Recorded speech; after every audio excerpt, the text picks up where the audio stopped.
हे exams net के champions, कैसे हैं आप सब। आशा करती हूँ आप सब बहुत बढ़िया होंगे और एग्जाम्स की तैयारी भी बहुत अच्छे से चल रही होगी।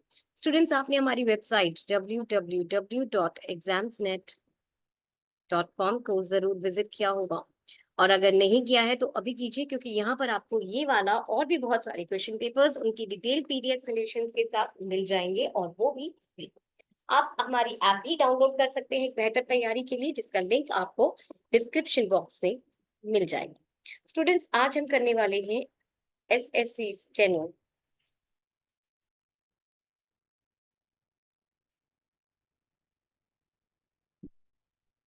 ग्रेड सी और डी 12 अक्टूबर 2023 का शिफ्ट 3 का पेपर। तो चलिए जल्दी से शुरू करते हैं पहले प्रश्न के साथ। A very best of luck, let's go. पहला प्रश्न आपको कहता है, गिनतीय गणितीय चिन्हों का वही संयोजन चुनिए जो क्रमिक रूप से परसेंटेज को प्रतिस्थापित कर सकता है और निम्नलिखित समीकरण को संतुलित कर सकता है। तो ये आपका समीकरण है। चलिए देखते हैं ये किस प्रकार से बैठेगा। अगर मैं यहाँ पर इन साइंस की बजाय ये साइंस को इंट्रोड्यूस कर, तो एक एक ऑप्शन डाल के हमें देखना पड़ेगा कि कौन सा विकल्प सही बैठेगा। तो अगर मैं सबसे पहले पहले वाले विकल्प का प्रयोग करती हूँ, तो चिन्हों को प्रतिस्थापित करने के बाद मेरा समीकरण कुछ इस प्रकार से आएगा। 35 जमा 4 - 12 भाग 3 गुना 6, ये बराबर आना चाहिए 5 जमा 5 के। अब इस प्रश्न को करने से पहले बॉड मास का एक बारी स्मरण कर लीजिए। बॉड मास आपको कहता है कि सबसे पहले ब्रैकेट्स, फिर ऑफ यानी कि का, फिर डिवीजन, फिर मल्टीप्लिकेशन, फिर एडिशन और अंत में सब्ट्रैक्शन का हल किया जाता है। उसी को यूज करते हुए ब्रैकेट्स तो यहाँ पर है नहीं, तो यहाँ पर सबसे पहले डिवीजन कर लेते हैं। ये आ जाएगा कुछ इस प्रकार से, और यहाँ पर तो अलग ही चलेगा, तो इसको हम 10 मान कर लेते हैं। अब इन दोनों को आपस में गुना किया जाएगा, तो 35 जमा 4 - 20, ये 10 के बराबर आना चाहिए। 39 में से 20 माइनस करने पर आपके पास 19 आता है, जो कि 10 नहीं है, तो पहला विकल्प गलत है। तो दूसरे विकल्प की ओर चलते हैं, बी ऑप्शन। ये हो जाएगा आपके पास 35, और प्रतिस्थापित करने के बाद -4 - 12 गुना 3, ये बराबर आना चाहिए 6 भाग 5 - 5 के। तो यहाँ पर सबसे पहले भाग कर लेते हैं और यहाँ पर हम सबसे पहले गुना कर लेते हैं। तो 35 - 4 - 36, ये बराबर आना चाहिए 1.2 - 5, और इन दोनों को जमा करने पर मेरे पास आता है 71 - 4, और ये आ जाएगा 6.2, जो कि श्योरली 6.2 नहीं है, तो कि दूसरा ऑप्शन भी मेरा गलत हो जाएगा। आगे सी ऑप्शन पे चलते हैं। तो सी ऑप्शन में आपस में चिन्हों को प्रतिस्थापित करने के बाद 35 - 4 - 12 भाग 3 गुना 6, ये 5 - 5 के बराबर आना चाहिए। तो यहाँ पे आएगा 35 - 4 - 4 गुना 6, ये 10 के बराबर आना चाहिए। और एक मिनट, हाँ ठीक है, ये आ जाएगा 35 - 4 - 24, और 59 में से 4 गए 55, जो कि 10 नहीं है, तो सी भी गलत विकल्प है। अब डी की ओर चलते हैं। डी की ओर चिन्हों को आपस में प्रतिस्थापित करने के बाद ये हो जाएगा 35 - 4 - 12 भाग 3, ये बराबर आना चाहिए 6 गुना 5 - 5 के। तो ये 35 - 4 - 4 30 - 5, और ये हो जाएगा 39 माइनस ये, जो कि 35 है। तो इसका मतलब डी ऑप्शन मेरा सही उत्तर है। आशा करती हूँ आप समझ गए होंगे। आगे चलते हैं प्रश्न नंबर 2 पर। 7 व्यक्ति ए से लेके जी तक उत्तर की ओर मुख करके बैठे हैं। 1 2 3 4 5 6 और ये 7। ई के बाएं बाएं केवल 2 व्यक्ति बैठे हैं। तो पहले तो यहाँ पर दायां होता है, और यहाँ पर बायां। अब ई के बाएं केवल 2 व्यक्ति बैठे हैं, तो इसका मतलब ई तो बैठा है यहाँ पे। आगे जी ई का निकटतम पड़ोसी है, तो जी यहाँ पर भी हो सकता है, यहाँ पर भी हो सकता है। इसको हम दिमाग में रखेंगे। आगे, बी एफ के ठीक दाएं बैठा है और जी और एफ के बीच में केवल 3 व्यक्ति बैठे हैं, तो इसका मतलब जी यहाँ पर हो जाएगा और जी और एफ के बीच में 3 व्यक्ति, एफ आपका इधर आ जाएगा और जी ई का निकटतम पड़ोसी है, यहाँ पर हो गया। और बी एफ के ठीक दाएं बैठा है, बी एफ के ठीक दाएं बैठा, बी यहाँ पर बैठा है, ए डी के ठीक बाएं में बैठा है, तो यहाँ पर ए आ जाएगा और यहाँ पर आ जाएगा डी, बचता है सी, ओ यहाँ पर बैठ जाएगा। अब प्रश्न की ओर चलते हैं। प्रश्न में दिया गया, पूछा क्या गया है, ई के ठीक दाएं कौन बैठा है, ए बैठा हुआ है, डी ऑप्शन इस प्रश्न का सही उत्तर है। आशा करती हूँ आप समझ गए होंगे। आगे है प्रश्न नंबर 3, उस विकल्प का चयन कीजिए जो तीसरे शब्द से उसी प्रकार से संबंधित है जिस प्रकार दूसरा शब्द पहले शब्द से संबंधित है। शब्दों को सार्थक अंग्रेजी शब्द माना जाना चाहिए। शब्द अक्षरों का संख्या, व्यंजनों की संख्या, स्वरों की संख्या के आधार पर एक दूसरे से संबंधित नहीं होने चाहिए। क्रिकेट बैट से जिस प्रकार से संबंधित है उसी प्रकार टेनिस किससे संबंधित है। देखिए, यहाँ पर क्रिकेट खेलने के लिए बैट का उपयोग किया जाता है, आप सब लोग जानते हैं। तो पहला शब्द खेल का नाम है, दूसरा उसको खेल, उस खेल को खेलने के लिए प्रयोग में किए जाने वाले जो चीज होती है वो है। तो टेनिस जेवलिन से नहीं खेला जाता, पोल से भी नहीं खेला जाता, टेनिस जो है वो रैकेट से खेला जाता है। नेट बीच में होता है, खेला नहीं जाता है टेनिस नेट से।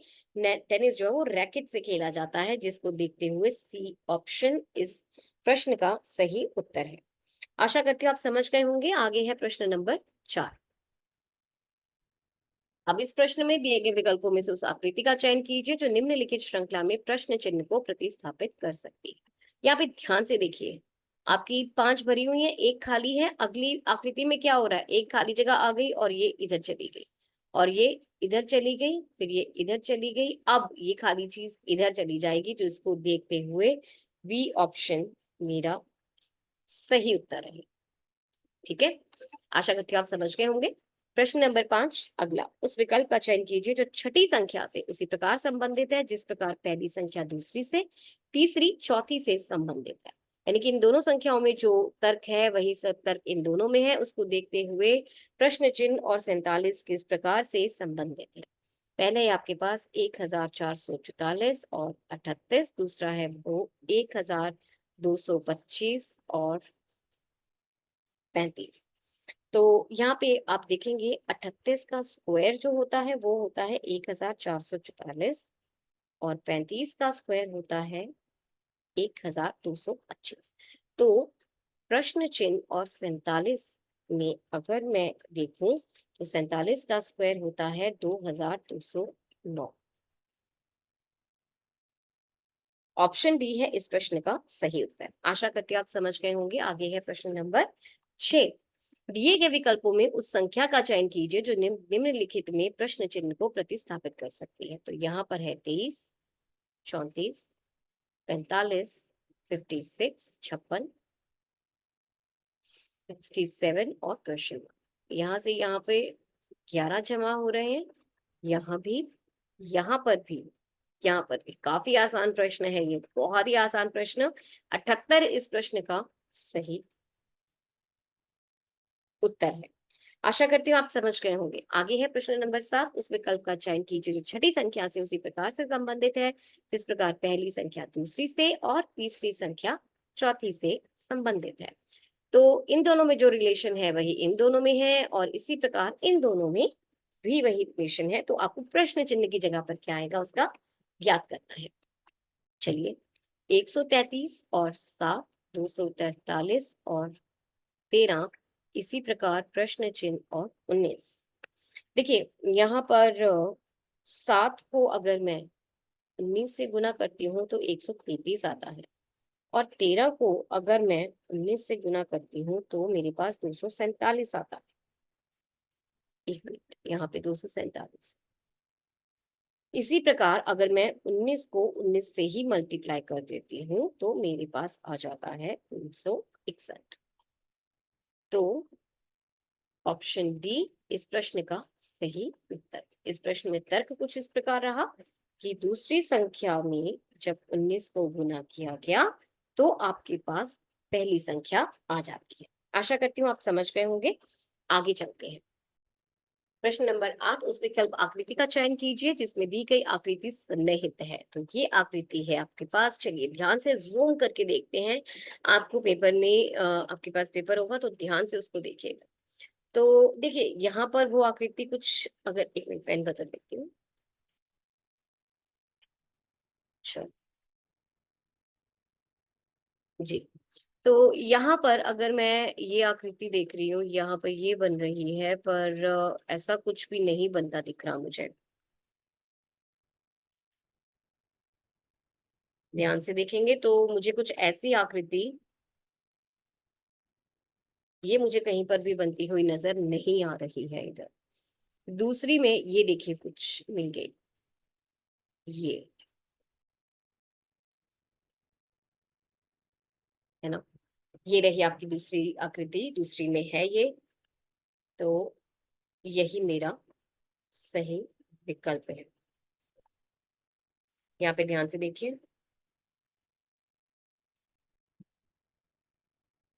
यहाँ पर भी वो आकृति नहीं बन रही क्योंकि ये लाइन मिसिंग है, और यहाँ पर ये वाली लाइन मिसिंग है। तो सी और डी दोनों ही गलत है, ए भी गलत था, बी ऑप्शन मेरा सही उत्तर है। आशा करती हूँ आप समझ गए होंगे। आगे चलते हैं।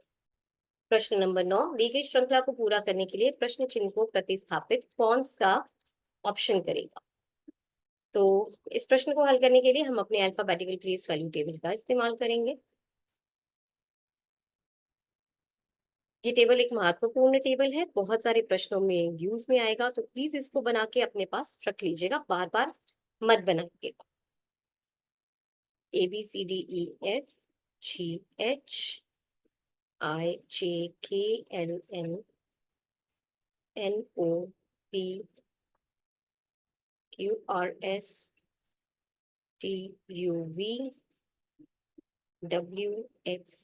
WXYZ। अब इनको स्थानांक भी दे देते हैं। 5, 6, 7, 8, 12, 13, 14, 15, 16, 17, 18,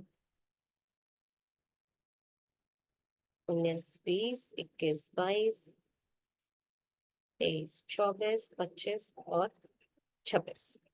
ठीक है, तो सबसे पहले देखते हैं आपके पास है TWGC। तो यहाँ पे अब टी का स्थानांक 20 होता है, डब्ल्यू का 23 होता है, जी का होता है 7, सी का होता है 3। अब उसके आगे PUFZ, पी होता है आपका 16वें स्थान पे, यू 21, एफ और जेड। इसके आगे का हमने ज्ञात करना है।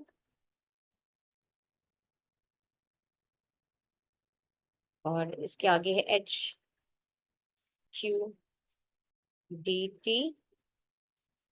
DOC और Q। ठीक है, तो यहाँ पर H का स्थानांक आपके पास 8 है, Q का है 17, 4 और 20, 17, 3 और O का होता है 15, 4। चलिए अब यहाँ पर -4, -2, -1, और यहाँ पर पीछे गया तो -3, -4, -2, -1, -3, यहाँ पर भी -4, -2, -1 और -3। तो यही तर्क रह गया हमारे पास, -4, -2, -1 और -3। यहाँ पे आया ये 12, ये आया 19, ये आया 5 और ये पीछे गया 3, तो यहाँ पर तीसरा यानी कि सी आ गया। तो इसको देखते हुए नहीं सॉरी, एक मिनट, 26 से हम पीछे 3 गए हैं तो ये 23 आएगा जी। 23वां स्थान आपके पास डब्ल्यू का होता है, और 5 पे होता है आपका ई, 19 पे है एस और 12 पे है एल। तो LSEW ऑप्शन ए, ये है इस प्रश्न का सही उत्तर। आशा करती हूँ आप समझ गए होंगे। आगे है प्रश्न नंबर 10। ए का अर्थ भाग है, बी का गुना है, सी का जमा है और डी का माइनस है। तो निम्नलिखित समीकरण में प्रश्न चिन्ह के स्थान पर क्या आएगा, यानी कि आपको इस समीकरण को हल करना है। तो समीकरण है आपका 62 B 2 D 45 A 5 C और 7। तो इसको लिख लेते हैं। ये है 62 × 2 - 45 भाग 5 - 7। तो सबसे पहले इन दोनों को भाग करते हैं। 62 × 2 - 9 7, 124 - 9 7, ये आएगा 131 और उत्तर रहेगा इस प्रश्न का 122। ऑप्शन डी है इस प्रश्न का सही उत्तर। आशा करती हूँ आप समझ गए होंगे। आगे है प्रश्न नंबर 11। यदि ए का अर्थ भाग है, बी का गुना है, सी का जमा है और डी का माइनस है, तो वैसा ही प्रश्न है जो हम अभी करके आए हैं। काफी आसान प्रश्न है आपके पास बार बार। तो 16 B 5 D 16 A 8 C 10 किसके बराबर होगा? तो इसको चेंज करने के बाद ये सारे जो चिन्ह हैं उनको प्रतिस्थापित करने के बाद मेरे पास आ जाएगा 16 × 5 - 16 भाग 8 जमा 10, है ना। तो सबसे पहले बॉड मास को ही याद में रखिएगा। उसको रखते हुए सबसे पहले होगा भाग, यानी कि 16 × 5 - 2 जमा 10, 80 - 2, 90 - 2 यानी कि 88। तो इसका मतलब बी ऑप्शन मेरा सही उत्तर है। आशा करती हूँ आप समझ गए होंगे। आगे चलते हैं। प्रश्न नंबर 12। निम्नलिखित में कौन सी संख्या दी गई श्रेणी में प्रश्न चिन्ह को प्रतिस्थापित करेगी? तो यहाँ पर है 48, 200, 540 प्रश्न चिन्ह और 2240। अब देखिए, जो 48 है और 200, इनमें कोई भी रिलेशन नहीं बन रहा, पर बहुत सोचने के बाद यहाँ पर आता है कि ये 8 के स्क्वायर में से 4 के स्क्वायर को माइनस किया जाए तो आता है।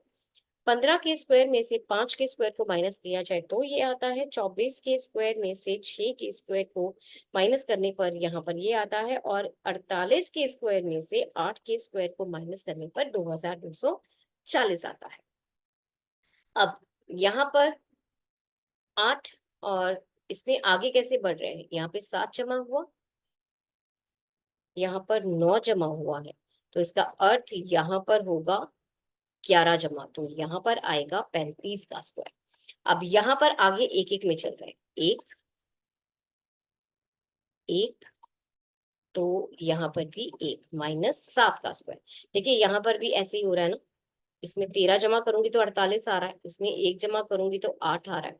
तो 35 का स्क्वायर -7 का स्क्वायर, ये हल करने पर आपको देगा 1176। तो इस प्रश्न का सही उत्तर है ऑप्शन सी।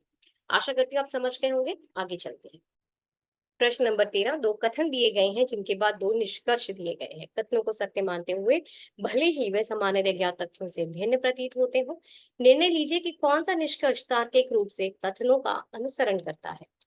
तो इस प्रश्न को करने के लिए हम वेन आरेख, यानी कि वेन डायग्राम का उपयोग करेंगे। ऐसे प्रश्नों के लिए ये बेस्ट ऑप्शन है। तो सबसे पहला कथन, कुछ पियानो गिटार है, कुछ पियानो गिटार है।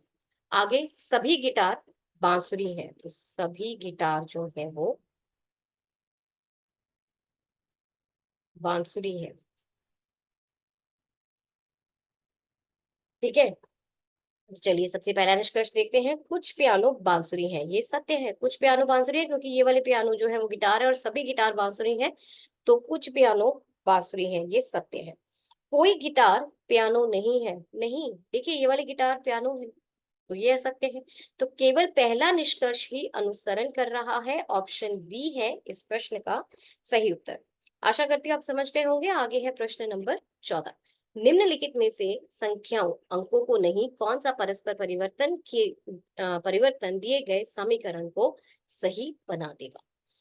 तो चलिए देखते हैं, यहाँ पर सबसे पहले आपके पास है 36, 1 मिनट, 15 और 40, एक एक को हम ट्राई करते हैं इसमें डालने की। तो सबसे पहले में आएगा 30 गुना 6 भाग 40 जमा 70 जमा 15, ये 50 के बराबर आना चाहिए। तो बॉड मास को अप्लाई करते हुए सबसे पहले ये दोनों आपस में भाग किए जाएंगे।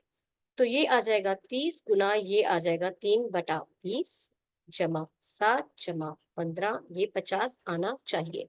तो ये आपके पास आ जाएगा 9/2 यानी कि 4.5 जमा 7 जमा 15, और इन सबको जमा करने के बाद आपके पास आ जाएगा 22 और ये 26। ये 50 के बराबर नहीं है, तो पहला विकल्प मेरा गलत है। दूसरे विकल्प की ओर चलते हैं। अब 15 और 30 को बदलेंगे, तो ये हो जाएगा 15 गुना 6 भाग 30 जमा 7 जमा 70, माफ कीजिए, जमा 7 जमा 40, ये 50 के बराबर आना चाहिए। तो इन दोनों को करने के बाद मेरे पास आएगा 15 गुना 1/5 जमा 7 जमा 40, और ये आ जाएगा 3, और ये आ जाएगा 50, जो कि 50 के बराबर है। तो इसका मतलब मेरा दूसरा विकल्प बिल्कुल सही उत्तर है। चलिए सी और डी भी देख लेते हैं। अब 6 और 30 को बदलूंगी मैं, तो ये आ जाएगा 6 गुना 30 भाग 15, 7 40, और ये 50 के बराबर आना चाहिए। तो सबसे पहले ये दोनों भाग होंगे, 6 गुना 2, 7 40 और 50, 12 7 40, और ये आ गया आपके पास 59, जो कि 50 के बराबर नहीं है। तो ये मेरा सही उत्तर नहीं है। D option. अब आपने 40 और 50 को आपस में बदलना है, तो बदलने के बाद आपके पास आएगा 30 गुना 6 भाग 15 जमा 7 जमा 50, 40 के बराबर आना चाहिए। तो ये हो जाएगा 30 इंटू 2/5, 7 और 50, ये कटेगा 12 7 50, ये आ गया 69, जो कि 40 के बराबर नहीं है। तो ये भी गलत है। हमारे पास तो पहले ही हमारा उत्तर आ चुका था, ऑप्शन बी। आशा करती हूँ आप समझ गए होंगे। अगले प्रश्न पे चलते हैं। प्रश्न नंबर 15। 3 कथन और उनके बाद 3 निष्कर्ष दिए गए हैं। कथनों को सत्य मानते हुए भले ही वे सामान्यतः ज्ञात तथ्यों से भिन्न प्रतीत होते हो, निर्णय लीजिए कि कौन सा निष्कर्ष तार्किक रूप से कथनों का अनुसरण करता है। तो आपके ये 3 कथन और ये 3 निष्कर्ष हैं। चलिए कथनों को पढ़ते हुए उनका वेन आरेख बना लेते हैं। सबसे पहले कथन कहता है सभी बारबी स्नो व्हाइट है। तो सभी बारबी जो है वो स्नो व्हाइट है।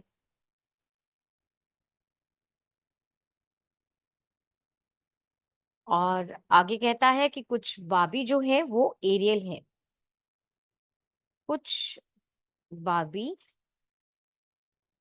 एरियल है। एक मिनट, ये थोड़ा दोबारा से इस प्रकार से, कुछ बाबी जो है वो एरियल्स हैं, कुछ एरियल डोरोमो माफ कीजिए डोरेमोन है। यहाँ पर ये कुछ एरियल्स जो है वो डोरेमोन है। अब इसको देखते हुए निष्कर्ष पढ़ते हैं। सबसे पहला निष्कर्ष आपको कहता है कि कुछ डोरेमोन स्नो व्हाइट है, ये असत्य है। देखिए कुछ डोरेमोन स्नो व्हाइट यहाँ पर, और ये बारबी कुछ एरियल जो है बारबी हैं, और सिर्फ कुछ एरियल जो है वो डोरेमोन है। तो कुछ डोरेमोन स्नो व्हाइट है, इन दोनों के बीच में कोई भी रिलेशन नहीं दिया हो सकता, इसलिए ये केवल संभावना हो सकती है, श्योर नहीं है हम इसके बारे में। दूसरा, कुछ बारबी डोरेमोन है। कुछ बारबी डोरेमोन, बारबी और डोरेमोन के बीच में भी हमें कोई निश्चित संबंध नहीं दिया गया, तो हम ये स्पष्ट रूप से नहीं कह सकते। आगे है कुछ एरियल स्नो व्हाइट है, ये सत्य है। ये देखिए कुछ एरियल जो है, क्योंकि वो बारबी हैं और सभी बारबी स्नो व्हाइट हैं, तो ये वाले एरियल जो है वो स्नो व्हाइट है। आपका केवल तीसरा निष्कर्ष सही है, ऑप्शन बी है इस प्रश्न का सही उत्तर। आशा करती हूँ आप समझ गए होंगे। आगे है प्रश्न नंबर 16। एम आर की पुत्री है, जेड एम का पति है, एक्स आर का पुत्र है और जेड वाई का दामाद है। इस प्रश्न को करने से पहले हम वंश आरेख को एक बार दोबारा से देख लेते हैं। इसमें सर्कल एक महिला को दर्शाएगा, एक स्क्वायर पुरुष को दर्शाएगा, दो लाइनें विवाहित जोड़े को दर्शाएंगी, एक लाइन भाई बहन को दर्शाएगी, या बहन बहन को, या भाई भाई को, और ऐसी सीधी लाइन अगली पीढ़ी को दर्शाएगी। तो इसको देखते हुए सबसे पहले आपको बोला गया है कि एम आर की पुत्री है, तो यानी एम एक महिला है और वो पुत्री है आर की। आगे आपको दिया हुआ है जेड एम का पति है, जेड एम का पति है, एक्स आर का पुत्र है, तो यानी कि एक्स जो है वो आर का पुत्र है, यानी कि इसका भाई हो जाएगा, है ना, क्योंकि एम आर की पुत्री है और एक्स आर का पुत्र है, तो ये दोनों आपस में भाई बहन हो जाएंगे।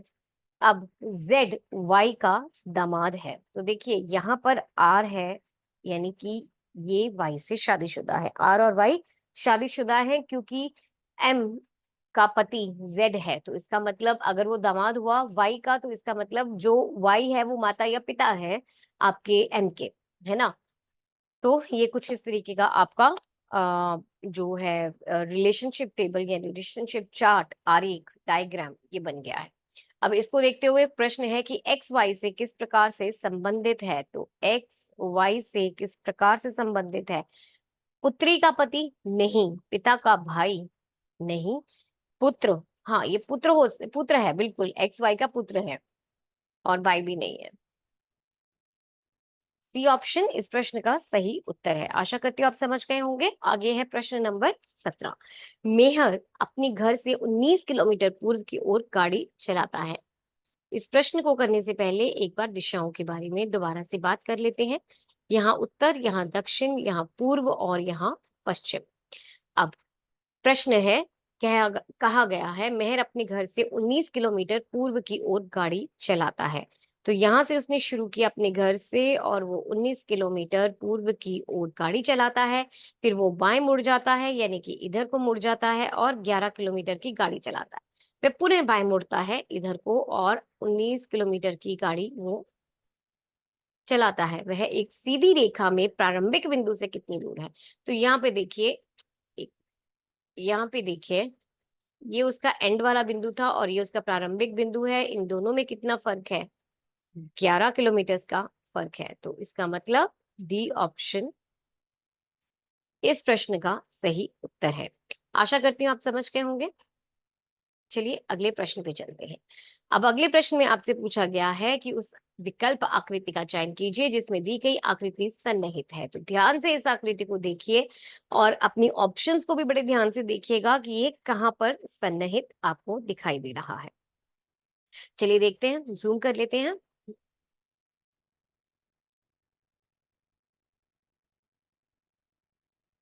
अब यहाँ पर देखिए, ये आकृति मुझे कुछ कुछ, एक मिनट कलर बदल लेते हैं।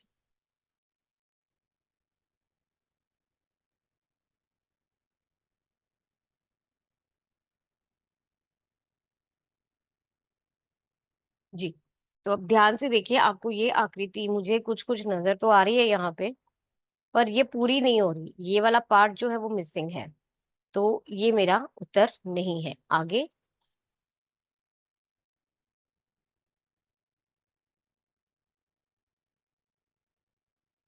ये देखिए, यहाँ पर मुझे दिख गया साफ साफ, ध्यान से देखिए, ये रहा, यही थी आकृति जो हमें चाहिए थी, जो मैंने ब्लू कलर से बनाई है। तो बी ऑप्शन में ये आकृति आपको मिल रही है। चलिए सी ऑप्शन भी देख लेते हैं एक बार। यहाँ पर ये है तो सही, पर ये देखिए, ये वाला ट्रायंगल तो बन रहा है, पर ये आकृति यहाँ तक है, मुझे यहाँ से चाहिए थी, यहाँ से, ये नहीं है, ये मैंने बनाई है अभी। एक मिनट,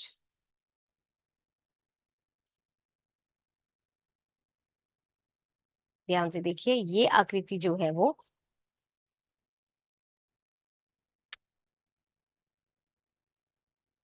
यहाँ से होनी चाहिए थी, तो ये गलत है। इसी प्रकार यहाँ पर ये वाला पार्ट मिसिंग है। तो आपके पास सारी ऑप्शंस गलत हैं सिवाय ऑप्शन बी के, जो कि मेरा उत्तर है। ध्यान से देखने पर ही आपको आकृति मिलेगी। आशा करती हूँ आप समझ गए होंगे। आगे है प्रश्न नंबर 19। उस विकल्प का चयन कीजिए जिसमें दी गई आकृति सन्निहित है। तो वही आकृति आपके पास फिर से आई है। अब यहाँ पर देखिए, ये पोर्शन तो है मेरे पास और नहीं, मुझे यहाँ पर कहीं नहीं मिल रहा है। यहाँ पर भी ये है तो सही, पर ये वाला पोर्शन यहाँ पे ट्राइंगल है और यहाँ पर स्क्वायर आ गया, तो ये भी गलत है। अब तीसरे वाले में यहाँ पे देखिए जी, ये है, ये रहा आपका ऊपर का स्क्वायर और ये रही आपकी सीधी लाइन। ये है आपका ट्राइंगल। एक मिनट अच्छे से बना लें। ऊपर आपका स्क्वायर है और यहाँ पर आपका ये इधर को, एक मिनट, ये है,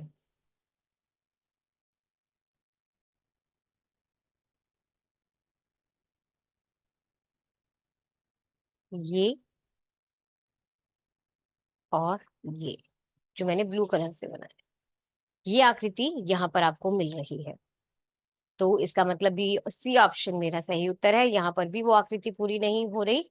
ऑप्शन सी है इस प्रश्न का सही उत्तर। आशा करती हूँ आप समझ गए होंगे। अगले प्रश्न पे चलते हैं। प्रश्न नंबर 20। दी गई आकृति में कितने त्रिभुज हैं? तो चलिए देखते हैं। 1 2 3 4 5 6 7 8 9 10 और ये 11, क्योंकि कोई भी आपस में मिलके नहीं बन रहा, यहाँ पर 11 ही त्रिभुज है। तो ऑप्शन डी है इस प्रश्न का सही उत्तर। आशा करती हूँ आप समझ गए होंगे। आगे है प्रश्न नंबर 21। यदि जमा का अर्थ भाग है, माइनस का अर्थ जमा है, गुना का अर्थ माइनस है और भाग का अर्थ गुना है, तो निम्नलिखित समीकरण में प्रश्न चिन्ह के स्थान पर क्या आएगा? 320 जमा 64 माइनस 18 भाग 2 गुना 28, ये कितने के बराबर आएगा? अब दिए गए चिन्हों के हिसाब से, इनके हिसाब से हम इसको परिवर्तित कर लेते हैं।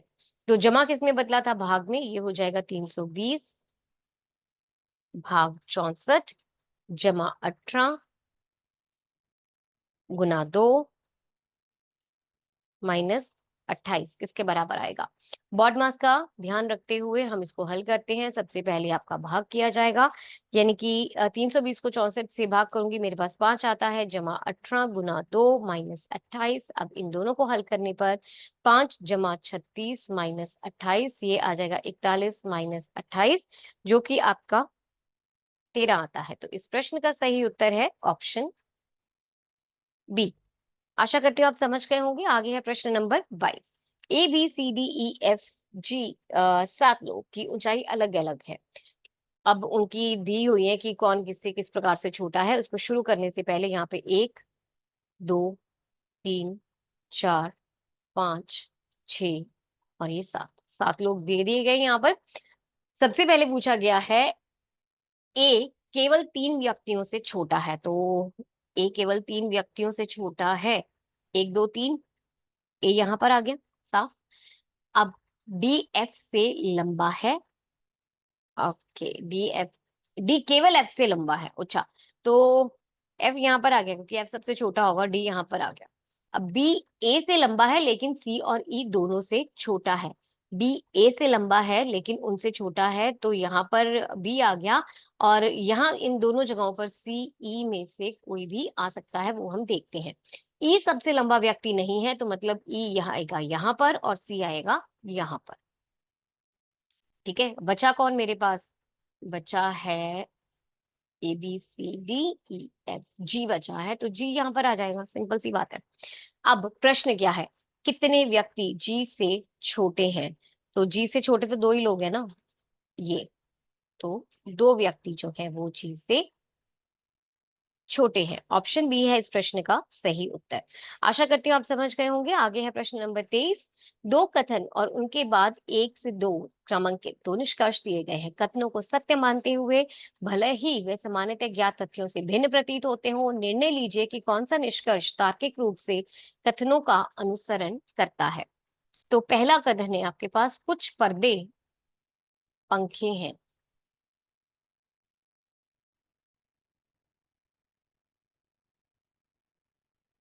एक मिनट, पर्दे, कुछ पर्दे जो है पंखे हैं, कुछ पंखे जो है वो बल्ब हैं। इस प्रकार से अब पहला आपका निष्कर्ष है कुछ पर्दे बल्ब हैं। नहीं, पर्दे और बल्ब के बीच में कुछ भी हमें स्पष्ट रूप से नहीं दिया गया, तो हम इसको सत्य नहीं मान सकते हैं। ये संभव हो सकता है बट हम इसको सत्य नहीं मान के चल सकते। दूसरा, सभी बल्ब पंखे हैं, ये भी गलत है। सभी बल्ब पंखे नहीं है, कुछ बल्ब जो है वो पंखे हैं, ये हमें दिया गया था। तो दोनों ही निष्कर्ष जो है वो गलत है। ऑप्शन बी इस प्रश्न का एक और दो, जी, ऑप्शन बी इस प्रश्न का सही उत्तर है। ना तो निष्कर्ष एक और ना ही दूसरा अनुसरण करता है। आशा करती हूँ आप समझ गए होंगे। आगे है प्रश्न नंबर 24। निम्नलिखित में कौन सी संख्या दी गई श्रेणी में प्रश्न चिन्ह को प्रतिस्थापित करेगी?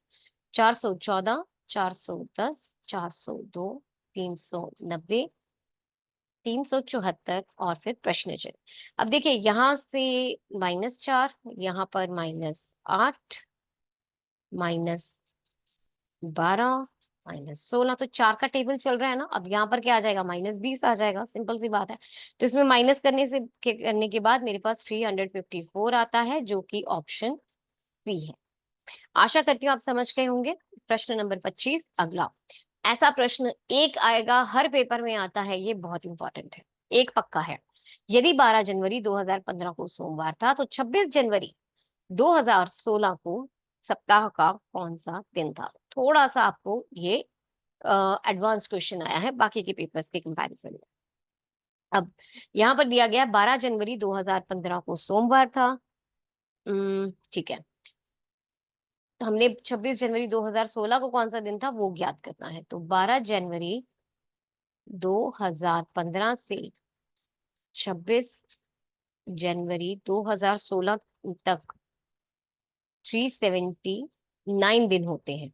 और अगर इन दिनों को मैं 7 से भाग कर दूं, तो मेरे पास एक रिमाइंडर आता है, यानी कि एक विषम दिन आता है।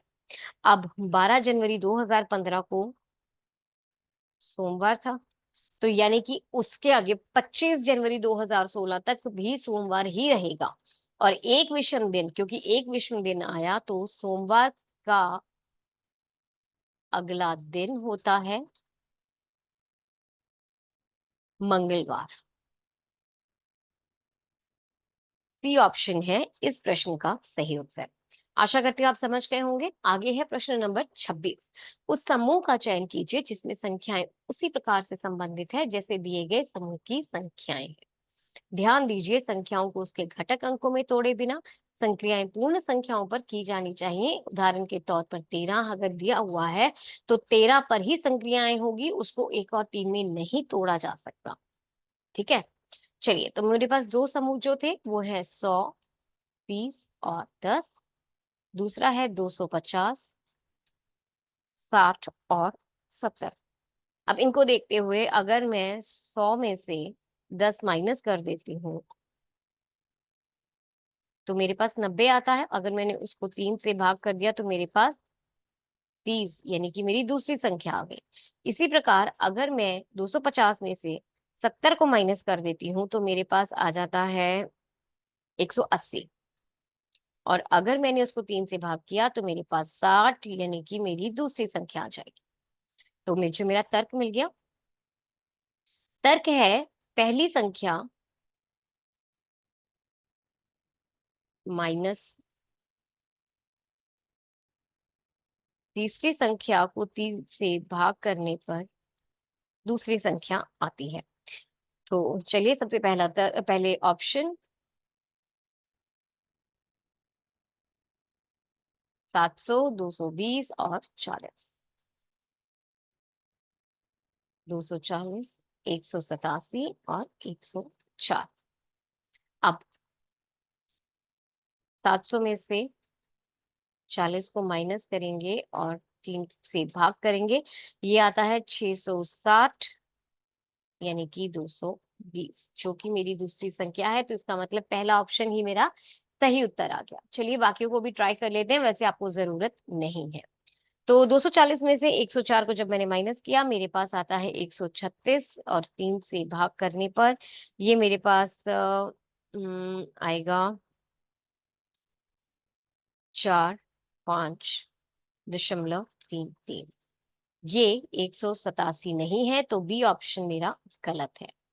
आगे है 209, 122 और 109, और डी ऑप्शन है 310, 198 और 30। तो 209 में से अगर मैंने 109 को माइनस किया और उसको 3 से भाग किया, यानी कि मेरे पास आएगा 33.33, जो कि 122 नहीं है, तो सी मेरा गलत ऑप्शन है। 310 में माइनस किया गया 30 को और 3 से भाग किया गया 280/3। इसको भाग करने पर मेरे पास आएगा 93.33, जो कि 198 नहीं है, तो डी भी मेरा गलत ऑप्शन है। हमें हमारा उत्तर तो पहले ही मिल गया था, ऑप्शन ए है इस प्रश्न का सही उत्तर। आशा करती हूँ आप समझ गए होंगे। आगे है प्रश्न नंबर 27। निम्नलिखित में से कौन सा पद दी गई श्रृंखला में प्रश्न चिन्ह का स्थान लेगा? तो इस प्रश्न को हल करने के लिए हमें अल्फाबेटिकल प्लेस वैल्यू टेबल का उपयोग करना पड़ेगा। अपने पास वो टेबल एक बार निकाल लीजिए और रेफर कीजिएगा। तो सबसे पहले आपके पास है BDH,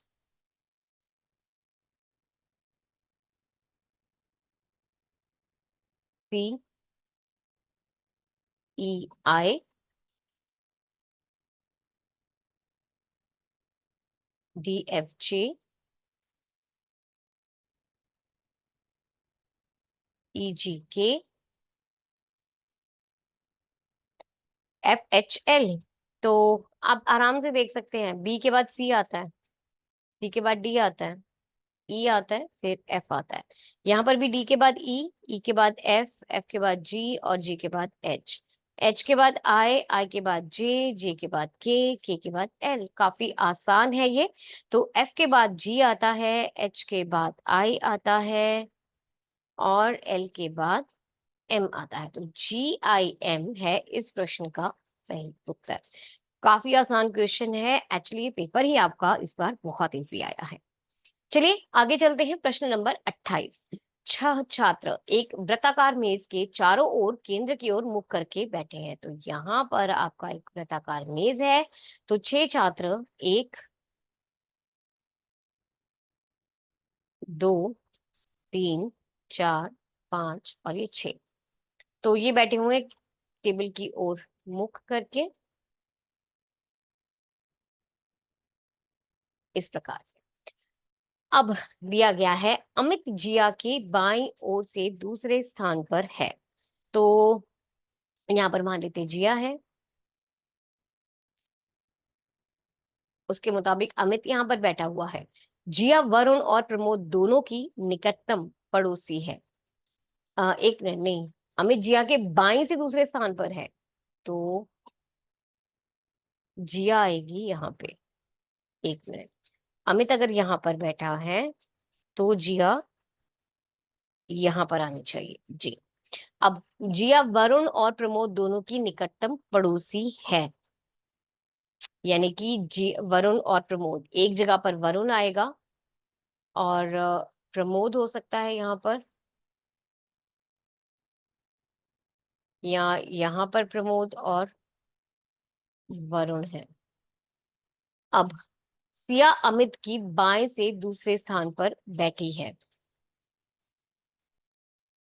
सिया अमित के बाएं से दूसरे स्थान पर बैठी है, तो यहाँ पर हो गया सिया।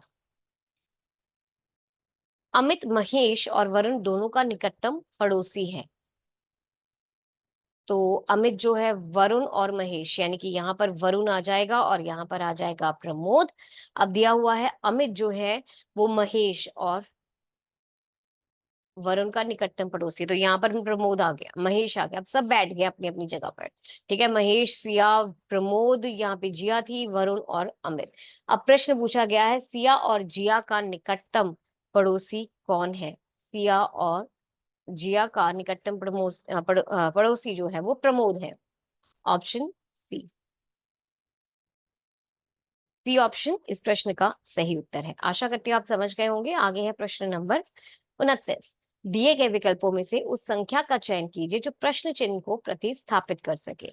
यहाँ पर है 11, 12, 14, 17 और प्रश्न चिन्ह। यहाँ पर जहाँ 1 हो रहा है, 2 हो रहा है, 3 हो रहा है, बहुत आसान है। यहाँ पर 4 जमा हो जाएगा, यानी कि 21 इस प्रश्न का सही उत्तर है। Option D. आशा करती हूँ आप समझ गए होंगे। आगे है प्रश्न नंबर 30। नीचे एक कथन दिया गया है, उसके बाद 2 निष्कर्ष दिए गए हैं। कथन का ध्यानपूर्वक अध्ययन करें और निर्णय लें कि कौन सा निष्कर्ष निश्चित रूप से सत्य है। तो 2 कथन आपके दिए गए हैं, लिख लेते हैं उसको। पहला है m n से बड़ा है, n o के बराबर है और o जो है वो p से बड़ा है, p w से छोटा है। दूसरा आपको दिया गया है x o से छोटा या बराबर है और o y से बड़ा है।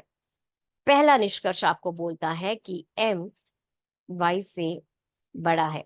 देखिए यहाँ पर m यहाँ पर है, y यहाँ पर है ना।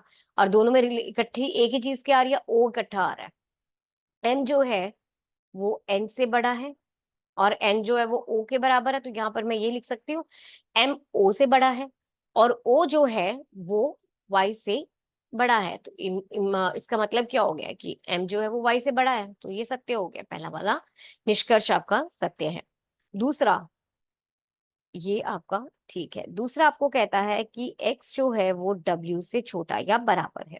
अब देखिए x यहाँ पर है और w यहाँ पर है, दोनों के बीच में फिर वही o का रिलेशन है ना। तो यहाँ पर इसके मुताबिक आपके पास क्या है कि o p से बड़ा है जो कि w से छोटा है। एक मिनट। m n से बड़ा बराबर है p और w, और x o x से छोटा है, सॉरी o x से बड़ा है और वो y से भी बड़ा है, दोनों से बड़ा है। तो यानी कि ये तो गलत हो गया ना।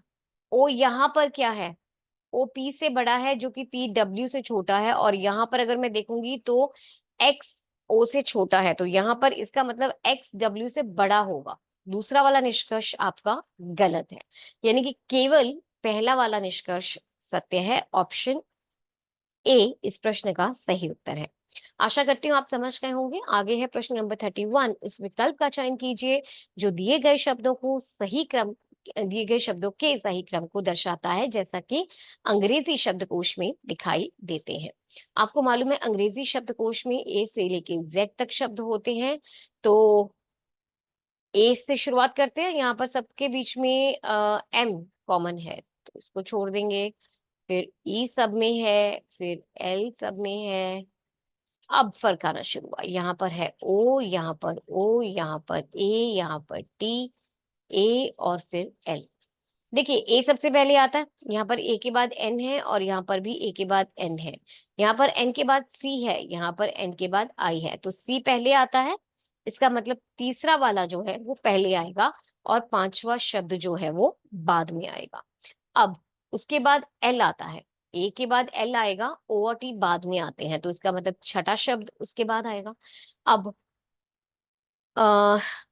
ओ आता है, उसके बाद एल के बाद ओ आएगा, ओ के बाद इधर है डी और इधर भी डी है, यहाँ पर आर है और यहाँ पर आई है, तो इसका मतलब दूसरा शब्द पहले आएगा, फिर पहला शब्द और आखिरी में चौथा शब्द। 3 5 6 2 1 4, ये आपका सही क्रम रहेगा। 3 5 6 2 1 4, ऑप्शन बी। यानी कि सबसे पहला शब्द आपका रहेगा मेलनकॉली, और उसके बाद मेलानिन,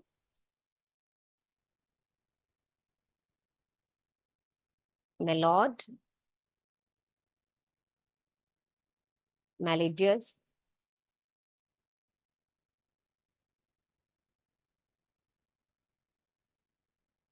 मेलोड्रामा और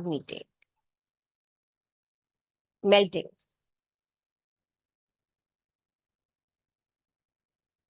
तो ऑप्शन बी रहेगा इस प्रश्न का सही उत्तर। आशा करती हूँ आप समझ गए होंगे। आगे चलते हैं प्रश्न नंबर 32। उस सही विकल्प का चयन कीजिए जो निम्नलिखित शब्दों की व्यवस्था को तार्किक और सार्थक रूप में दर्शाता है। फर्नीचर, अलमारी, हत्था, दराज और लकड़ी। देखिए सातक क्रम में सबसे पहले फर्नीचर, अलमारी, हत्था, दराज और लकड़ी। सबसे प्रत्येक दराज में जो होता है, सबसे पहले नंबर 3 आएगा हत्था। प्रत्येक दराज में हत्थे होते हैं, जहां से हम पकड़ते हैं ड्रॉर को, दराज को पकड़ते हैं, तो प्रत्येक दराज में हत्थे होते हैं। अलमारी में दराज होते हैं, तो दूसरे नंबर पे ये, पहले नंबर पे तीसरा, फिर 4। तो उसके बाद अलमारी आती है। अलमारी एक तरीके का फर्नीचर है, आपका दूसरा। और फिर फर्नीचर आएगा पहला। लकड़ी फर्नीचर बनाने के लिए उपयोग किया जाने वाला कच्चा माल है, तो अंत में आपका लकड़ी आएगा। ठीक है, तो सही क्रम आपका रहेगा, सबसे पहले हत्था, दराज, अलमारी, फर्नीचर और लकड़ी। तो इसको देखते हुए 3 4 2 1 5 सी ऑप्शन रहेगा इस प्रश्न का सही उत्तर। आशा करती हूँ आप समझ गए होंगे। आगे है प्रश्न नंबर 33। उस विकल्प का चयन कीजिए जिसमें दी गई आकृति सन्निहित है। तो इसको ध्यान से देखिए, किसमें सन्निहित है ये। मुझे तो पहली में ही लग रही है, देखिए ये वाली, यहाँ पे है ना, और ये।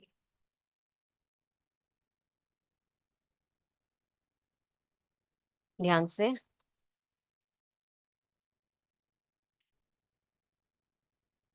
ये है आपका सही ऑप्शन।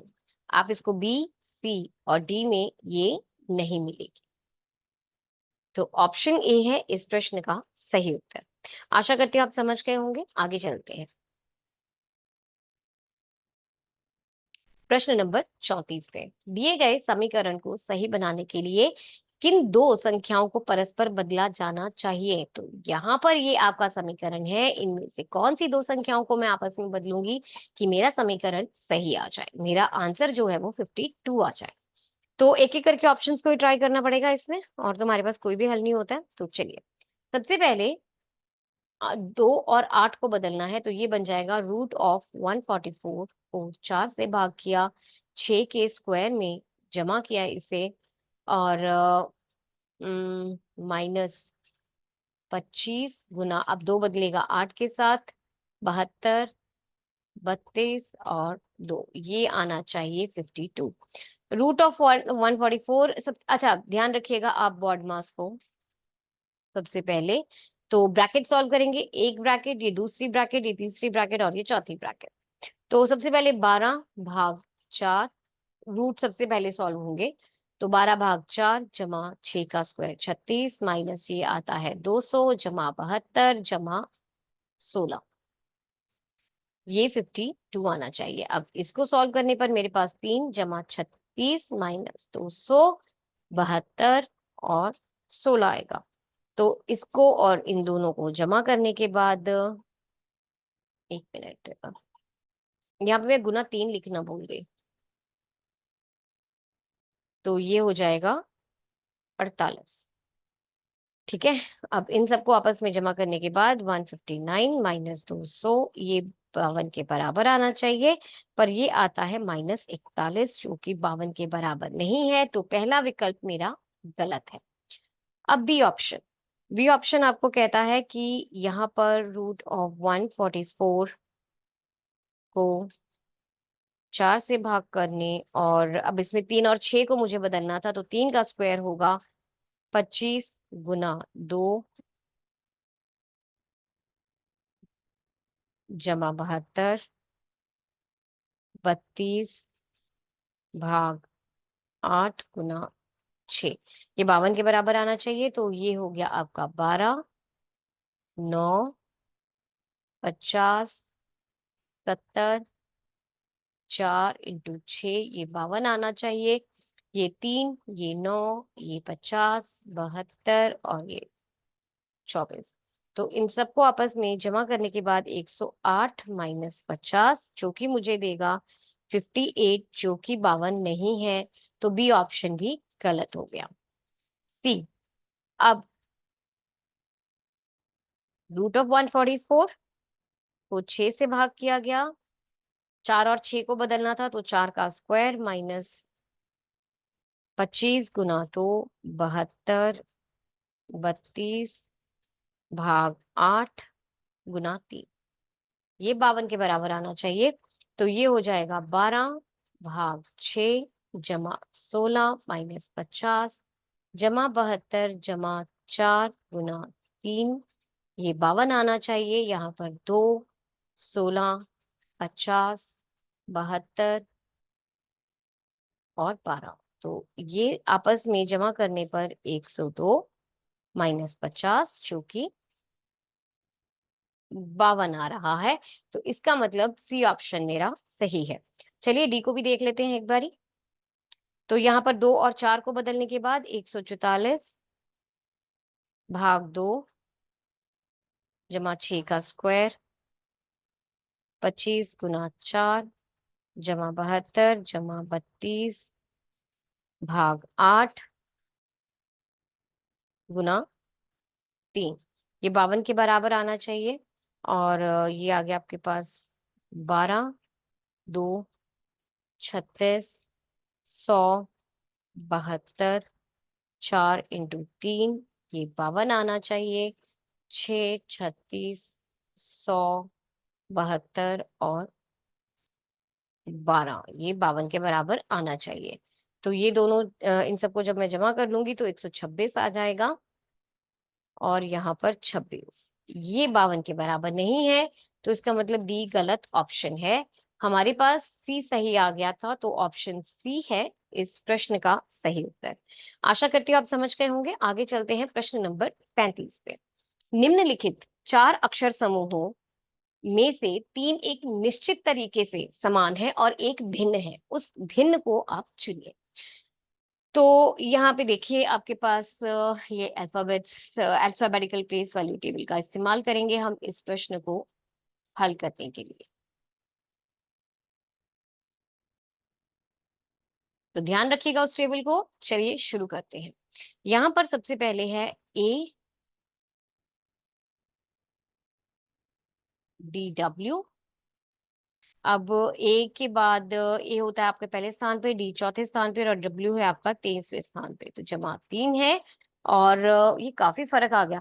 पर आप अल्फाबेटिकल प्लेस वैल्यू टेबल अगर देखेंगे, बना देते हैं एक बारी, चलिए, क्योंकि ये तभी समझ में आएगा। A B C D E F G H I J K L M N O P Q R S T U V W X Y और जेड। 3, 5, 6, 7, 8, 9, 10, 11, 12, 13, 14, 15, 16, 17, 18, 19, 22, 23, 24, 25 और 26। तो चलिए अब सबसे पहले आपका था ए डी और डब्ल्यू। बी ऑप्शन है आपके पास जी टी और क्यू। ए पहले पे डी इस पे, और आप देखिए डी और डब्ल्यू जो है वो उल्टी डायरेक्शन में है, तो ये है इसका ऑपोजिट, यहाँ पे जमा 3। अब जी है आपका 7वें स्थान पर, टी है आपका 20वें स्थान पर और क्यू है आपका 17वें स्थान पे। इसको देखते हुए जी और टी ऑपोजिट है यहाँ पे, है ना, और यहाँ पर -3 हो रहा है। चलिए आगे देखते हैं। सी है आपके पास के एन और एम, अब यहाँ पर ये ऑपोजिट है। और के है आपका 11वें स्थान पर, एन है आपका 14वें स्थान पर, तो जमा 3 हो रहा है। डी है आर यू और एफ। आर है आपका 18वें स्थान पर, यू है आपके पास 21वें स्थान पर और यू और एफ भी ऑपोजिट है, जमा 3। तो यहाँ पर जमा 3 ऑपोजिट, जमा 3 ऑपोजिट, जमा 3 ऑपोजिट। ऑप्शन बी है इस प्रश्न का सही उत्तर। आशा करती हूँ आप समझ गए होंगे। आगे चलते हैं। प्रश्न नंबर 36, उस समूह का चयन कीजिए जिसमें संख्याएं उसी प्रकार से संबंधित हैं जैसे दिए गए समूह की संख्याएं हैं।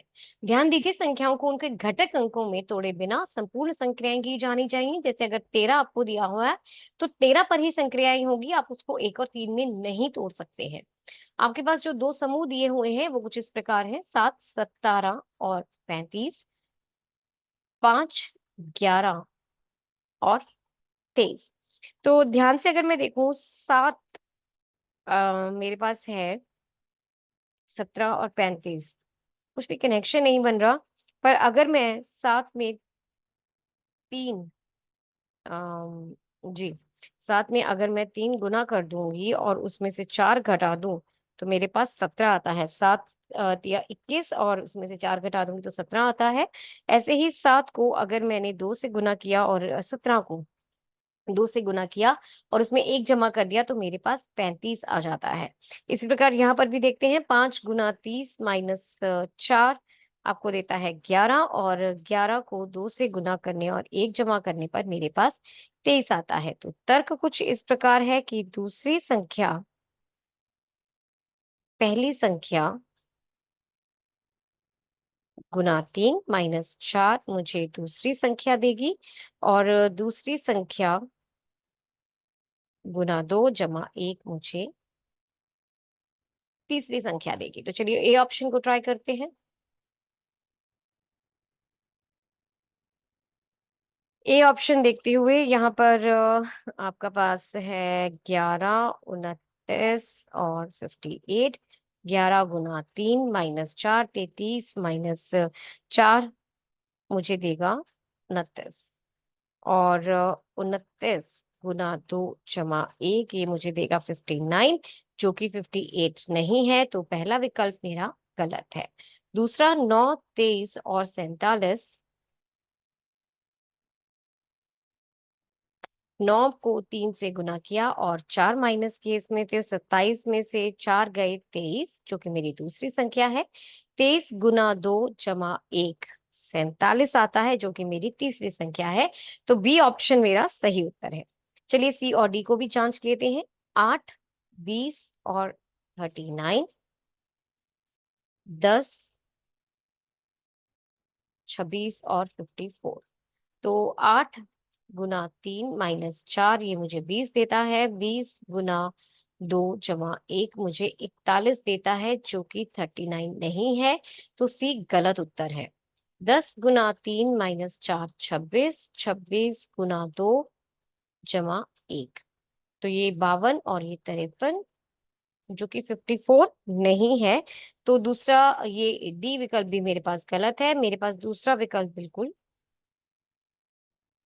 ठीक उत्तर था। ऑप्शन बी सही उत्तर है इस प्रश्न का। आशा करती हूँ आप समझ गए होंगे। आगे है प्रश्न नंबर 37। उस विकल्प का चयन कीजिए जो तीसरे शब्द से उसी प्रकार से संबंधित है जिस प्रकार दूसरा शब्द पहले से। शब्दों को हिंदी अर्थपूर्ण शब्दों के में ही मुख्य रूप में ही माना जाना चाहिए। उन शब्दों, उन अक्षरों की संख्या, व्यंजनों की संख्या, स्वरों की संख्या के आधार पर एक दूसरे से संबंधित नहीं किया जाना चाहिए। तो सबसे पहले सांप, फुंकार। आपको मालूम है सांप जो है वो फुंकार ध्वनि उत्पन्न करता है। तो यानी कि जो दूसरा शब्द है वो पहले शब्द की आवाज है या उसके द्वारा उत्पन्न की गई ध्वनि है। तो ऐसे ही पत्तियां किस प्रकार की ध्वनि जो है वो प्रोड्यूस करती हैं, वो उत्पन्न करती हैं। कुड़कुड़ाना नहीं, पत्तियां कुड़कुड़ाती नहीं है, वो सरसराहट जरूर पैदा करती है। कलरव भी नहीं, गुंजन भी नहीं, पत्तियां सरसराहट पैदा करती हैं। Option B. आशा करती हूँ आप समझ गए होंगे। आगे है प्रश्न नंबर 38। एक कूट भाषा में क्रिएट को इस प्रकार लिखा जाता है, क्रिएट को इस प्रकार लिखा जाता है। उसी भाषा में स्किल को किस प्रकार से लिखा जाएगा। इस प्रश्न के लिए भी हम अल्फाबेटिकल प्लेस वैल्यू टेबल का उपयोग करेंगे। तो उस टेबल को ध्यान से देखते हुए अपने जहन में रख लीजिएगा। चलिए देखते हैं। क्रिएट, CREATE, और दूसरा शब्द था क्रिटिकल। तो क्रिएट होता है DTH ई वाई और K, D T L, X N I H T. चलिए देखते हैं कैसे ही बदल रहे हैं। आ, जी, सी है आपके, स्थानांक लिख लेते हैं इन सबके। सी आता है तीसरे स्थान पे, 18, 5, 1, 20 और ये 5, 4, 20। एच होता है 8, 5, 25 और 11, 3, 18, 9, 20, 9, 3, 1 और 12, 4, 20, 12, 24, 14, 9, 8 और 20। तो यहाँ जमा 1, 2, 3, 4, 5 और 6, सेम, 1, 2, 3, 4, 5, 6, 7 और 8। तो पता लग गया हमें हमारा। हम जमा 1 से शुरू होते हैं, आगे चले जाते हैं। अब स्किल को देख लेते हैं किस प्रकार से बदलेगा। SKILL।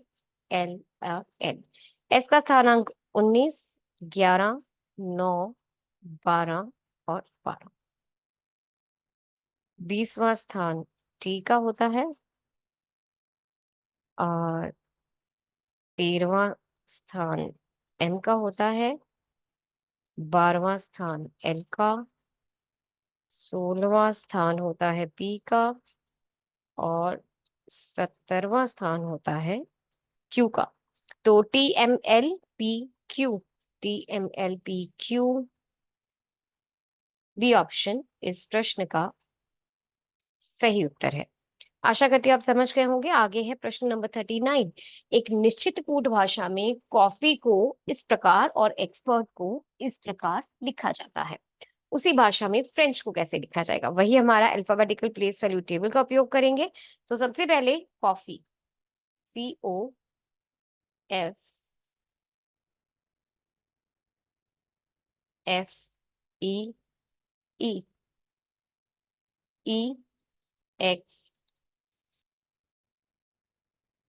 EXPERT। तो कॉफी का स्थानांक सबसे पहले ये बदलता है FTKK, JHHCU, JW और W। अब सी का स्थानांक 3 होता है, ओ का होता है 15, 6, 5, 5, 5, 24, 16, 5, 18 और 20। एच होता है 8वें स्थान पे, 3, 21, 10, 23 और 23।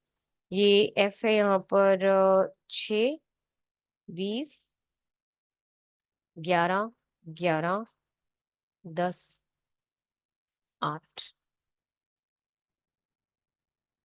जमा 3, जमा 5। एफ 6 पे था, जमा 5,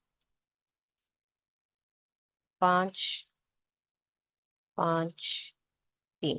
तो जमा 3 से शुरू होते हैं, बीच में जमा 5 रहेंगे, एंड में जमा 3 आ गया। यहाँ पर भी जमा 3, या 25, 26 और 3। तो जमा 5, 5, 5,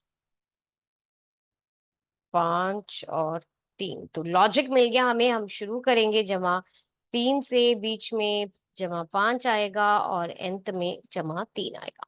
तो अब इसको देखते हुए फ्रेंच किस में तब्दील होगा? FRENC और H। एफ होता है आपका छठे स्थान पे, आर है आपका 18, 5, 14, 3 और 8, जमा 3, 9। 9वां स्थान आई का होता है, 23, W और 10वां स्थान होता है जे का, 19वां स्थान है एस का,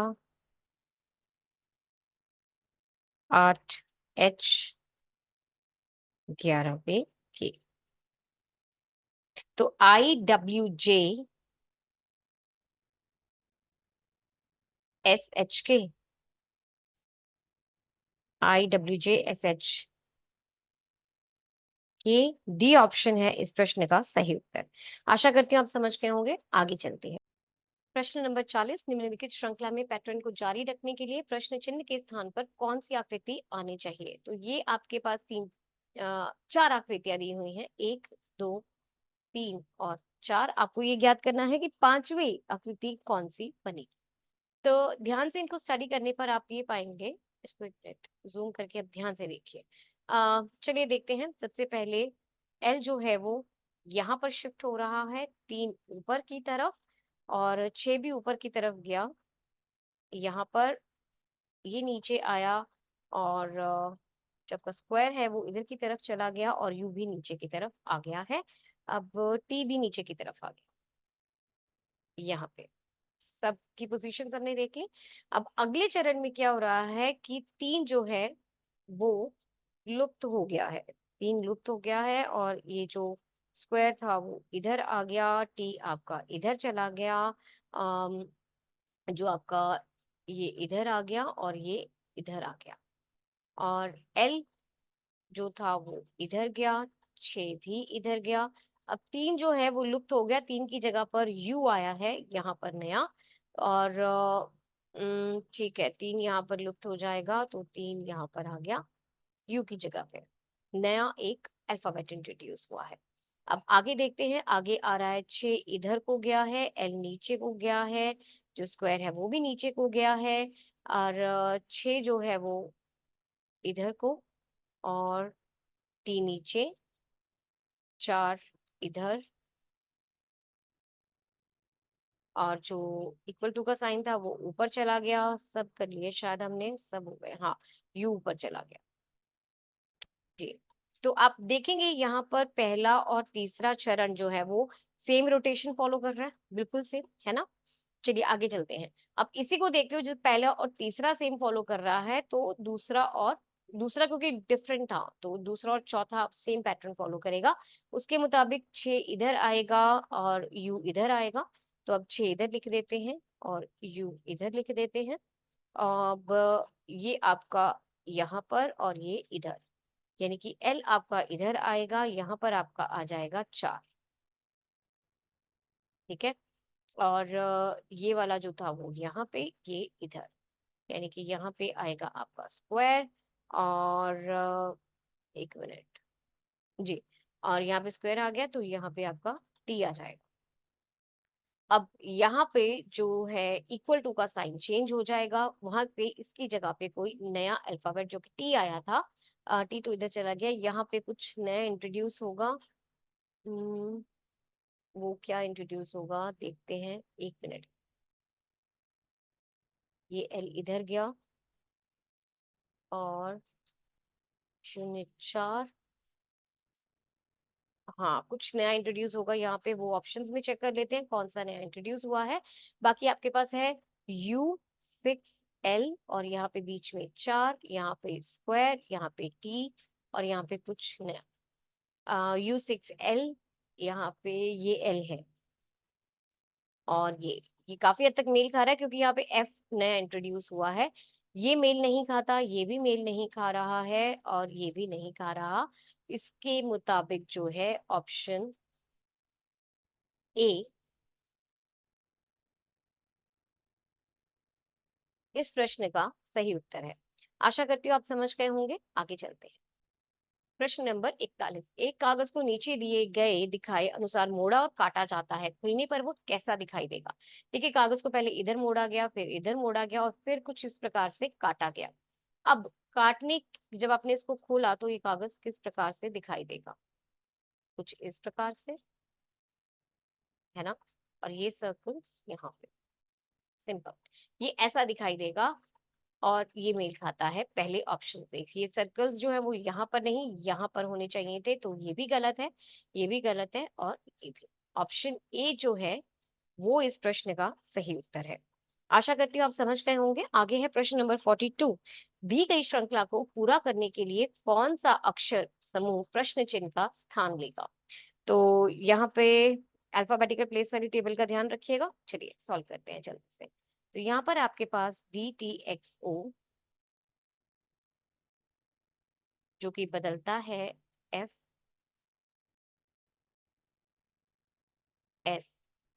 और N में, JRRM में, और आगे है XPDK में। ठीक है, तो डी आपका चौथे स्थान पर है, टी आपका है, एक मिनट देख लें टी कहाँ पे है। टी मेरे ख्याल 20वें स्थान पे होता है, एक सेकेंड। जी, टी आपका 20वें स्थान पे है, एक्स आपका 24, और ये था ओ 15, 6, 19, 22 और 14, 10, 18, 18, 13, 24, 16, 15 और 11। चलिए, अब इसके मुताबिक आपका 4 से यहाँ पर 2, यहाँ पर 4, इसमें परिवर्तन हो रहा है, और आगे आपके पास -1, -2, और यहाँ पर -1,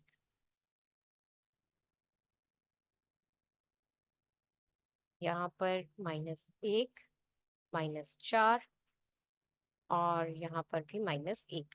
आप यहाँ पर एक चीज देख रहे हैं, यहाँ पे पैटर्न क्या बना, जमा 2, -1, -2, -1, यहाँ पे जमा 4, -1, -4, -1। तो यहाँ पर इसी मुताबिक -1, -1, आगे यहाँ पर आएगा जमा 6, -6, तो जमा 6 यानी कि 16, और यहाँ पर आएगा -1 यानी कि 17, -6 यानी कि 12, और -1 यानी कि 12। उसके मुताबिक यहाँ पर आना चाहिए 16वां स्थान पी का होता है, क्यू, एल और एल। अब इसी पैटर्न को देखते हुए यहाँ पर होना चाहिए जमा 8, -1, -8 और -1। तो जी बिल्कुल बन रहा है यही चीज, यहाँ पर जमा 8 हो रहा है, यहाँ पर -1 हो रहा है, यहाँ पर जमा अः एक मिनट, ओ यहाँ पे डी है, डी चौथे स्थान पे होता है, सॉरी। तो ये डी था चौथे स्थान पे, यहाँ पे -8 हो रहा है, और यहाँ पर -1, बिल्कुल सही। तो इसका मतलब PQLL मेरा सही उत्तर है, ऑप्शन ए। आशा करती हूँ आप समझ गए होंगे। आगे चलते हैं प्रश्न नंबर 43 पे। 3 कथन और 3 निष्कर्ष दिए गए हैं। कथनों को सत्य मानते हुए भले ही वह सामान्यतः ज्ञात तथ्यों से भिन्न प्रतीत होते हो, निर्णय ले कि कौन सा निष्कर्ष तार्किक रूप से कथनों का अनुसरण करता है। सबसे पहला कथन है, सभी घड़ियां कैमरे हैं, कोई कैमरा पेन नहीं है, कुछ घड़ियां गेंदे हैं।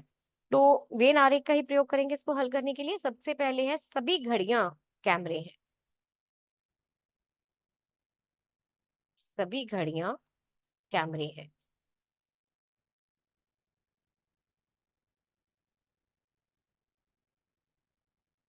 कोई कैमरा पेन नहीं है, कुछ घड़ियां गेंदे हैं।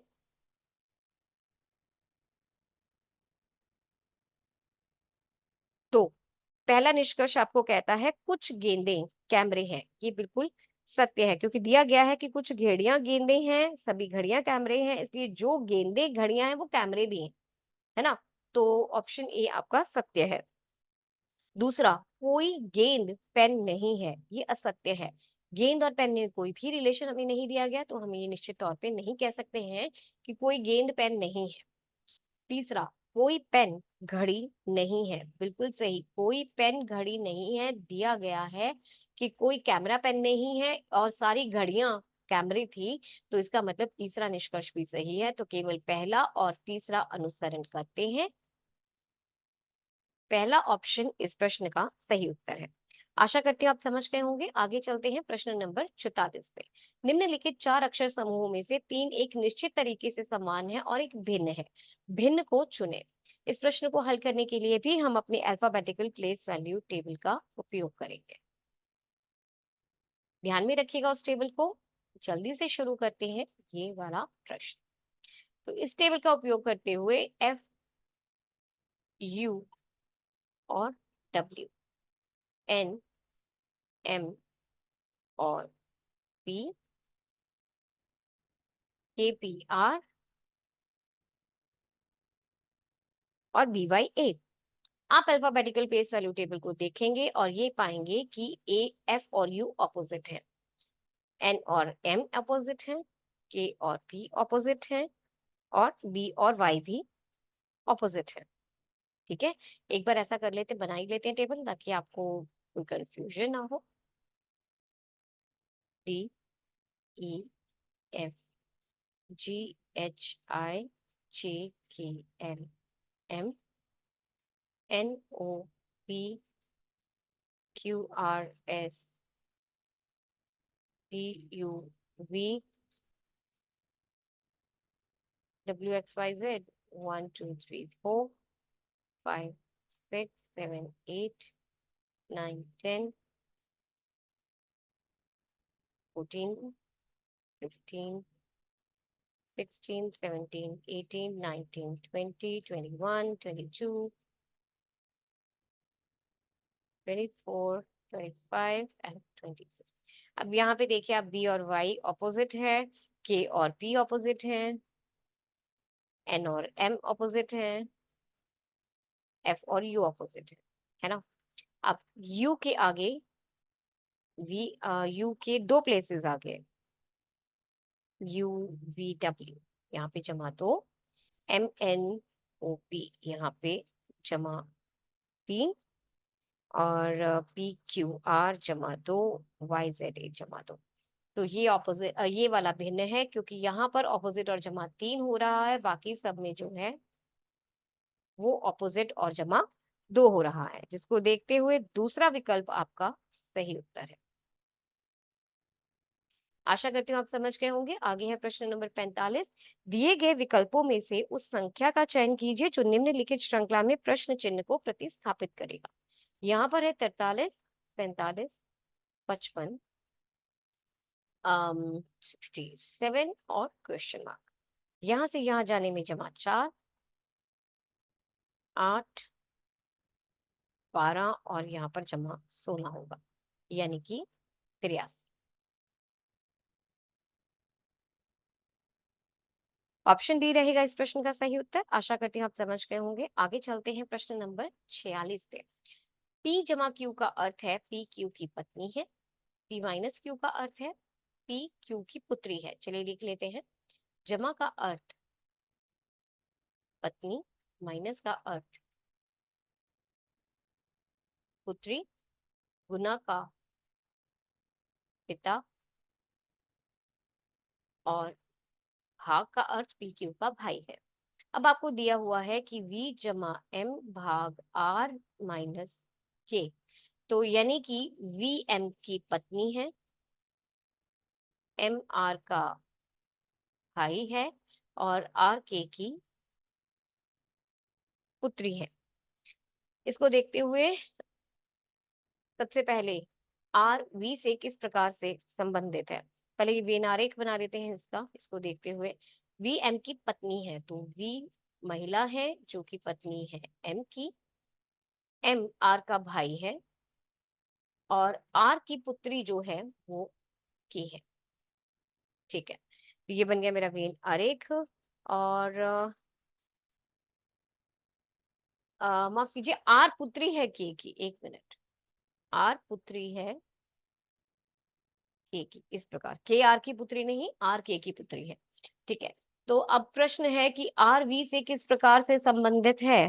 देखिए, आर वी की पति की बहन है, वी के पति की बहन है, तो डी ऑप्शन ये इसका सही उत्तर है। आशा करती हूँ आप समझ गए होंगे। आगे चलते हैं। प्रश्न नंबर 47, निम्नलिखित श्रृंखला में पैटर्न को जारी रखने के लिए प्रश्न चिन्ह के स्थान पर कौन सी आकृति आनी चाहिए? तो ध्यान से देखते हैं इसको, बहुत ही ध्यान से। चलिए थोड़ा सा जूम कर लेते हैं और यहाँ पे तो आप इसको देखेंगे, यहाँ पर ए इधर और ये इधर, इधर और ये इधर जाता है, तो मेरे पास ये वाली आकृति आ रही है। और अगर मैं इसको देखती हूँ, अच्छे से जांच करते हैं, तो पी इधर जाएगा, ये इधर और एल इधर, और मेरे पास ये वाली आकृति आ गई, यहाँ यहाँ यहाँ और यहाँ। तो मेरे पास ये आकृति आ गई, तो इसका मतलब आगे ये वाला पैटर्न अब इसमें फॉलो होगा। और ये पैटर्न में एल यहाँ पर, तो यानी ये इस प्रकार से, यहाँ पर 3, यहाँ पर P, और ए जाएगा इधर, बीच में एक शून्य है। तो ये इसका सही उत्तर है। अब ये देख लेते हैं किससे मेल खाता है। ए शून्य एल पी, ए ये रहा, ऑप्शन डी है इस प्रश्न का सही उत्तर। आशा करती हूँ आप समझ गए होंगे। आगे है प्रश्न नंबर 48, उस विकल्प का चयन करें जो पांचवी संख्या से उसी प्रकार से संबंधित है जैसे दूसरी संख्या पहली से, चौथी तीसरी से संबंधित है। यानी कि इन दोनों में कोई रिलेशन, वही रिलेशन इन दोनों में उसी प्रकार से 20 किससे रिलेटेड है। तो 15 और 145, और दूसरा है 10 और 95, और यहाँ पर 20 किससे रिलेटेड होगा। देखिए, अगर इसको आप ध्यान से देखेंगे तो पहली संख्या में अगर मैं 9 से गुना कर दूं और फिर उसको 15, पहली संख्या में से 5 को घटा दूं, उसको जमा कर दिया जाए, तो ये आता है 135 और 10 यानी कि 145, यानी कि मेरी दूसरी संख्या। इसी प्रकार 10 में 9 जमा किया गया और दूसरी पहली संख्या जो कि 10 थी उसमें से 5 घटाया गया, तो ये बन जाता है 95, जो कि मेरी दूसरी संख्या है। अब इसी प्रकार 20 को 9 से गुना किया गया और 20 में से 5 घटाए गए, 180 जमा 15 यानी कि 195। तो इस प्रश्न का सही उत्तर है 195, ऑप्शन बी। आशा करती हूँ आप समझ गए होंगे। आगे चलते हैं प्रश्न नंबर 49 पे। श्रुति अपने घर से निकलती है और पश्चिम की ओर 47 मीटर्स चलती है। तो इसको करने से पहले भाषाओं के बारे में ज्ञान कर लेते हैं। यहाँ पर आपकी उत्तर दिशा, दक्षिण दिशा, पूर्व और पश्चिम दिशा। अब यहाँ पे बोला गया है श्रुति अपने घर से निकलती है और पश्चिम की ओर 47 मीटर्स चलती है। तो यहाँ से वो अपने घर से निकली है और वो पश्चिम की ओर 47 मीटर्स चलती है। फिर वो दाएं मुड़ती है और 18 मीटर चलती है। अब फिर वो बाएं मुड़ती है और 53 किलोमीटर चलती है। अब अंतिम बार बाएं मुड़ती है और 30 मीटर चलती है। वह उस खंबे से कितनी दूर है जो उसके घर से ठीक 12 मीटर दक्षिण में है। तो पहले तो वो यहाँ पर पहुंची, ठीक है, और ये उसका घर था। अब वो खंबा जो उसके घर से 12 मीटर दक्षिण में था, वो 12 मीटर दक्षिण में यहाँ पर है खंबा, यहाँ पर। अब वो यहाँ पर पहुंची थी, देखिए ये यहाँ तक 18 है, तो ये कितना हो जाएगा, 12 हो जाएगा, क्योंकि ये पूरा का पूरा 30 था। और अगर इसमें मैंने 18 निकाल दिया, 18 में से 30 में से 18 को निकाल दिया, तो ये 12 मीटर बच जाता है। तो यानी इन दोनों में कितना फर्क आ जाएगा, कितना डिस्टेंस है, वो है 53 जमा 47, यानी कि 100 मीटर्स, 100 मीटर्स का डिफरेंस है इन दोनों के बीच में, जिसको देखते हुए ए ऑप्शन इस प्रश्न का सही उत्तर है। आशा करती हूँ आप समझ गए होंगे। आगे चलते हैं आखिरी क्वेश्चन पर इस पेपर के। तो ये कहता है उस समूह का चयन करें जिसमें संख्याएं उसी प्रकार से संबंधित हैं जैसे निम्नलिखित समूह की संख्याएं। ध्यान देने योग्य बात है कि संख्याओं को उसके घटक अंकों में तोड़े बिना संक्रियाएं पूरी करी जानी चाहिए। उदाहरण के तौर पर 13 परिसंक्रियाएं होगी और उसको 1 और 3 में तोड़ना और फिर उसके ऊपर संक्रियाएं करने की अनुमति नहीं है। तो चलिए देखते हैं यहाँ पर आपके पास जो 2 ग्रुप्स दिए गए हैं या समूह दिए गए हैं वह इस प्रकार है। 2, 35, 5, 6, 50 और 4। अब यहाँ पर अगर मैं देखूं तो पहली संख्या और जो तीसरी संख्या है, अगर मैं उनको जमा कर देती हूँ तो मेरे पास 7 आएगा और 7 को 5 से गुना करने पर मेरे पास 35 आता है। इसी प्रकार यहाँ पर इन दोनों को अगर मैं जमा कर देती हूँ तो मेरे पास 10 आता है और 10 को 5 से गुना करने पर मेरे पास 50 आता है। तो मेरा जो तर्क स्थापित हुआ है वह है कि पहली संख्या में तीसरी संख्या को जमा किया जाए और उसको 5 से गुना की जाए तो मेरे पास दूसरी संख्या आ जाएगी। चलिए देखते हैं कौन सी ऑप्शन इस तर्क का अनुसरण कर रही है। 5, 4, 45 और 5, अब दोनों को जब मैंने जमा किया तो मेरे पास 9 आया। 9 को 5 से गुना किया तो 45 आ गया, यानी कि मेरी दूसरी संख्या, मेरा आंसर मुझे मिल गया है। ऑप्शन बी जो है, ए जो है, वो इस प्रश्न का सही उत्तर है। चलिए बाकी के ऑप्शंस भी एक बार देख लेते हैं। इन दोनों को आपस में जमा करने पर मेरे पास 8 और उसको 5 से गुना करने पर 40 आता है, जो कि 35 के बराबर नहीं है। तो बी ऑप्शन गलत है। आगे सी, 9, 60, 4, 3, 100 और 7। इन दोनों को आपस में जमा कर देते हैं तो 13, 13 को 5 से गुना करने पर 65, जो कि 60 नहीं है। तो सी ऑप्शन गलत है। इन दोनों को आपस में जमा करने पर 10, 10 को 5 से गुना करने पर 50, जो कि 100 नहीं है। तो डी भी गलत उत्तर है। तो मेरा सही उत्तर हमें पहले ही मिल गया था, ऑप्शन ए है। आशा करती हूँ ये आप समझ गए होंगे। तो स्टूडेंट्स, इसी के साथ हमने इस पेपर के सभी क्वेश्चंस को हल कर लिया है और आप हमारी वेबसाइट www.examsnet.com को जरूर विजिट कीजिएगा, क्योंकि यहाँ पर आपको ये वाला प्रश्न पेपर और भी बहुत सारे प्रश्न पेपर, एंट्रेंस, सारे एंट्रेंस एग्जाम के क्वेश्चन पेपर्स, उनकी डिटेल पीडीएफ सॉल्यूशंस के साथ फ्री मिल जाएंगे। आप हमारी ऐप भी डाउनलोड कर सकते हैं, जिसका लिंक आपको डिस्क्रिप्शन बॉक्स में मिल जाएगा। Students, a very best of luck for your exams. That's all for this paper. Keep shining, keep rising high. Bye. Best of luck.